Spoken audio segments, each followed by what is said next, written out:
Hello everyone, welcome to Tadowski's Shelter. In today's video, I want to discuss the seedy underbelly that is Last Shelter. No, not the feeling of having to pay to win, but another aspect that many may not even know exists. The corrupt and dirty world that is politics. Whether it's in the game world or the real one, politics plays a factor in all of our lives, albeit favoritism, deals, negotiations, compromises, making or following orders, directions. Politics is one of the most fundamental aspects of our lives, whether we like it or not. The same can be said in game. In this video, we're going to talk about how politics play a factor, how to get involved or know about them, how to be a good alliance member, and how to be a decent leader in order to protect not only your alliance, but also your state. Remember, like and subscribe for more content. Leave a comment, let me know about a video you want to see or a topic you want to discuss,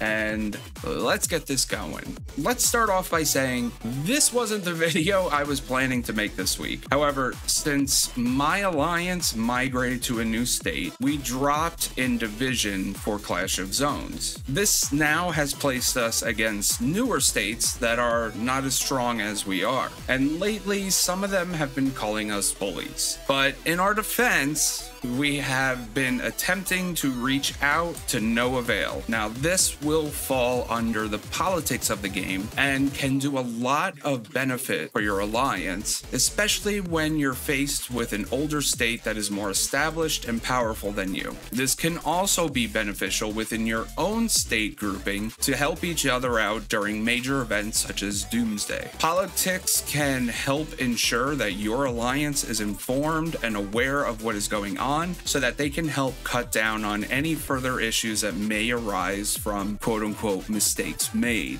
Normally, even in newer states, there are older players that have experience playing the game. It would be expected that they may know what is going on or what to do. In saying that, it would be safe to assume that they would establish some of the standard practices and help mold their alliance to help with its success. However, some older players have done it so much that educating new players for the 10th time gets exhausting. Plus, you still have players that just want to do whatever they want, so let's try to simplify this video into parts and help expose players to what is going on behind the scenes and help newer players get involved and understand how important it is to be a team player. I also want to inform some of the newer or inexperienced leadership teams to some basic things that happen behind the scenes in order to help protect their alliance and state from stronger alliances and states. First, let's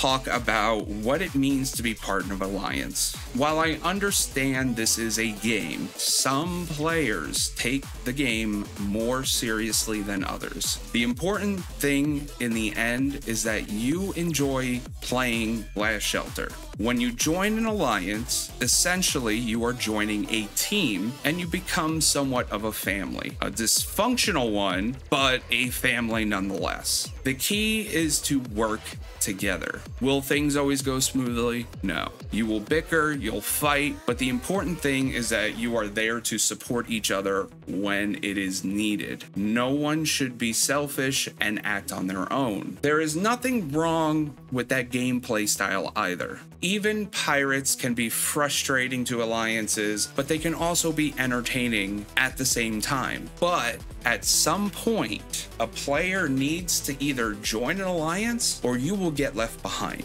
The major events such as Doomsday will mark the start of a team-heavy strategy and will require teamwork in order to progress further into the game. The game has a lot more to offer than what most new players are exposed to. So joining an alliance is more than just getting a tag and having some help when things go bad. It will eventually become a staple to the growth of your base. Otherwise, you will be left behind. In saying this, Anyone that has played Last Shelter will quickly realize that there are players from all over the world. Communication and cultural differences can make gameplay hard, and translation is not always the best, especially within the game. This is why many alliances will have some sort of communication option outside of the game. If you're an alliance and you don't know about any group chats outside of the game, you may want to ask about it, as I am sure there is at least one, if not 3 or more options to choose from. The problem here is not every country has access to the same group chat programs as each other. So generally, there may be multiple chat groups going on at the same time, so that information can be shared between any member and not lost in the flow of the game, and can be given to the alliance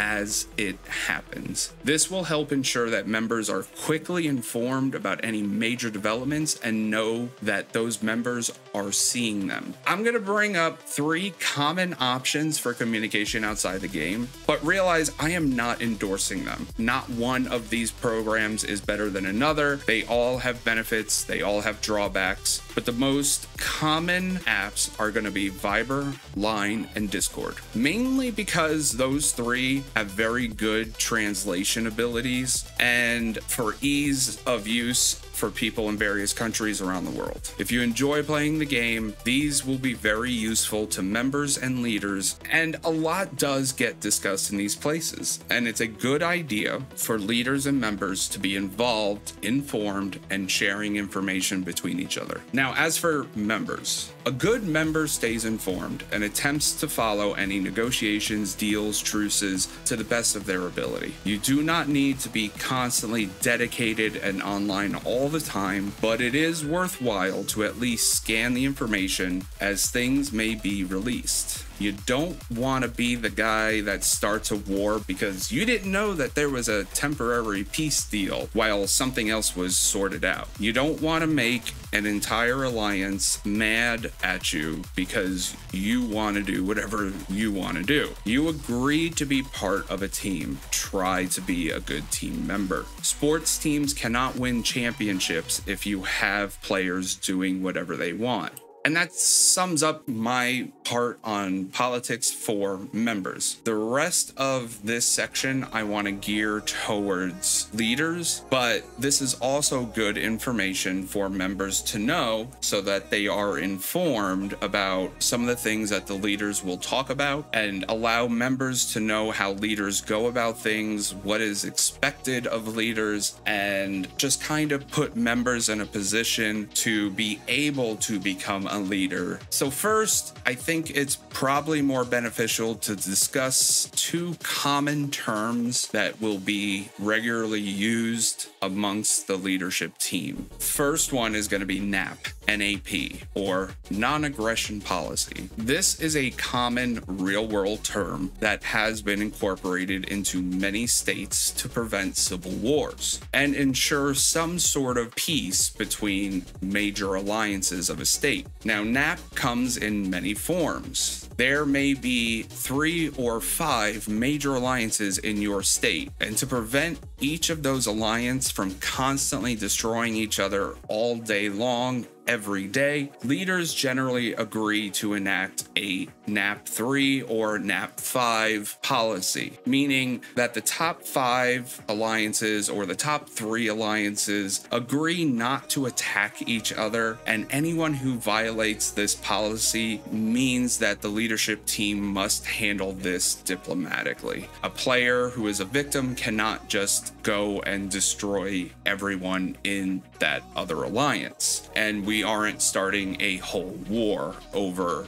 something that was either a misunderstanding or just an issue between 2 members. Now, solving this diplomatically can mean many things. This can mean that a victim can get a free attack from the person who attacked them at a certain time and place, or any other agreed upon negotiation. There's also another term called NAP All. Now, what this basically is stating that all alliances within that state agree not to attack each other other, no matter the rank of that alliance. You can still hit your own farms, but you're only allowed to attack things that you own. Now, NAP can be any number of alliances the leaders of a state agree upon, but it is a common term that will eventually come up during the game. Now, another very common term that is going to be a term that is used during the Clash of Zones event. This is called a basic agreement. The basic agreement is generally discussed between presidents of a state. The presidents of the launch center communicate with each other to come to a more peaceful solution for the kill event during the Clash of Zones week. The earlier the presidents can communicate with each other to come to an understanding, the better. Simply telling your entire state to shield all weekend is not sufficient enough to protect your state. Realize that one of the most important things a state can have during this week is going to be their own launch center, allowing various members to get buffs completing national quests, which allow alliance representatives to give their alliance extra buffs, is a major deal. Losing this can spell a very rough week for a state. Attempting to secure this as peacefully as possible is generally the best way to go. Attempting to ensure that your state gets to keep their launch center is the most important thing a president can do for their state. It will also add an extra benefit of allowing players to get reward boxes without having to fight against bases that may be stronger than they are. A basic agreement has two major components to it. The first one states that each state gets to keep their launch center without contest. In doing so, there will be no fighting around the LC or quote-unquote the mud, since no one can have shields in that area. After the LC event is over and that state has secured their launch center and presidency, you are free to attack unshielded bases still in the mud. The second part of that agreement is that it will allow for states to have an area for players to safely trade kills in order to get their cause reward boxes. The most common location for this will be at 1000, and it should be policed by both states to ensure that there is no unwarranted attacks, and can help ensure a safe way for all players to get their rewards without losing a ton of resources and troops. The standard agreement ensures that both states get their benefits at an attempt to keep losses at a minimum. Even states that are far stronger than another state are generally accepting of this deal. Not many states are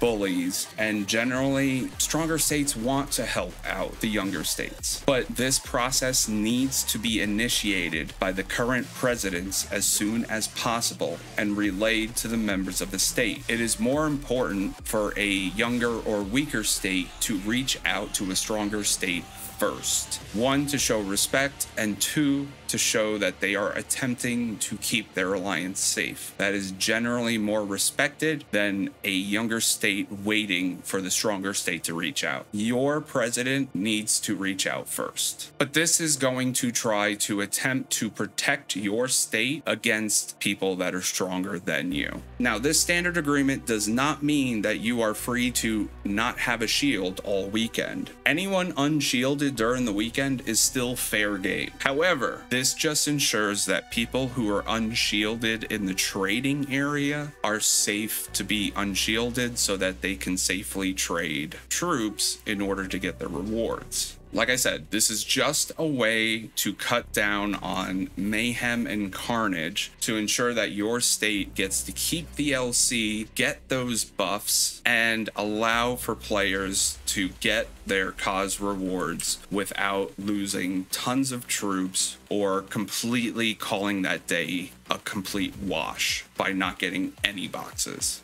Outside of that, my biggest suggestion to leaders is to make connections with other states in your grouping and communicate with them and keep your word. Make sure that you are communicating clearly to your members. And as we've stated, you will have many different cultures and personalities. There will be clashes, but as a leader, you sometimes need to step back and understand that not everyone is attacking you, but just wants to be informed or give their opinions and thoughts of a situation. You are a team at the end of the day, and as leadership, you represent your team. It is only fair to approach people that may have questions or opinions with calmness and a good explanation instead of thinking that they're just attacking you. Some people are just curious in nature and need things to make sense in order to make them follow the directions. Some may have ideas that you didn't even think of, and they may be very good. So it's important to stay receptive to your members. Remember, you have a leadership team. Communicate with them. Ensure each member of that team has a job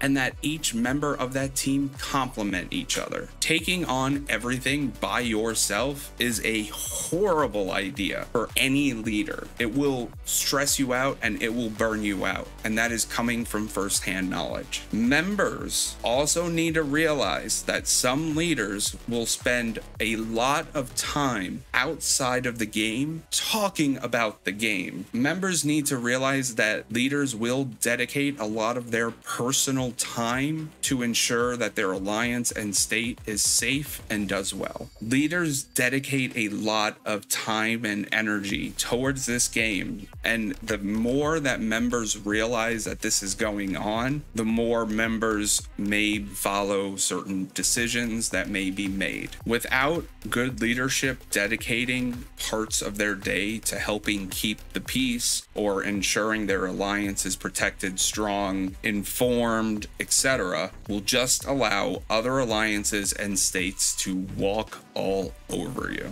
Now, there is so much more we could talk about on this subject, but one will not be able to cover all areas without talking for hours. There are many plans, deals, negotiations, etc. that goes on behind the scenes that many members have no clue about. They only get a snapshot of what may go on behind the scenes. And some leaders may not even know that this does go on, but it does. And the sooner you can get involved in it as a leader, the better off you're going to be. So to summarize here, if you're a member, be involved. Follow directions as best as possible, be informed, and do not undermine everything your leadership team has worked on. Remember, you are part of a team. You are not by yourself. As for leaders, get involved in politics outside of your own alliance. Do your best in communicating and answering questions. Be proactive in potential issues and events that are coming up to set your alliance up for success. Do not wait until the last minute to set things in place or to discuss them. Be open and receptive.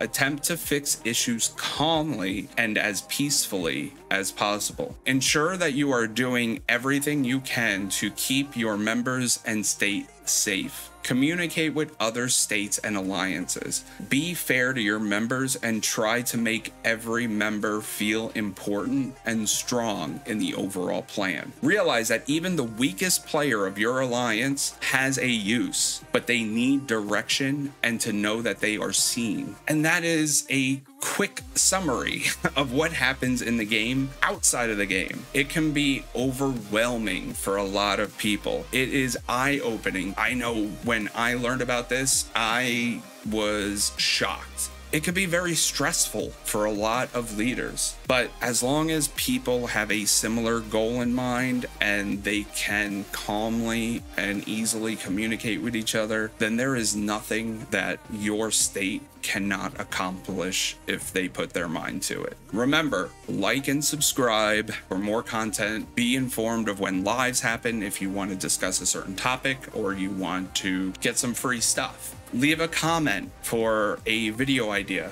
so we can discuss certain different topics. I have a lot to come up with, but I am always open and receptive to new ideas and new topics that you want to discuss or learn about. And I hope you guys have a great day. I hope you have a great week. Remember to help each other, be there for each other, talk to each other, and most importantly, be safe out there.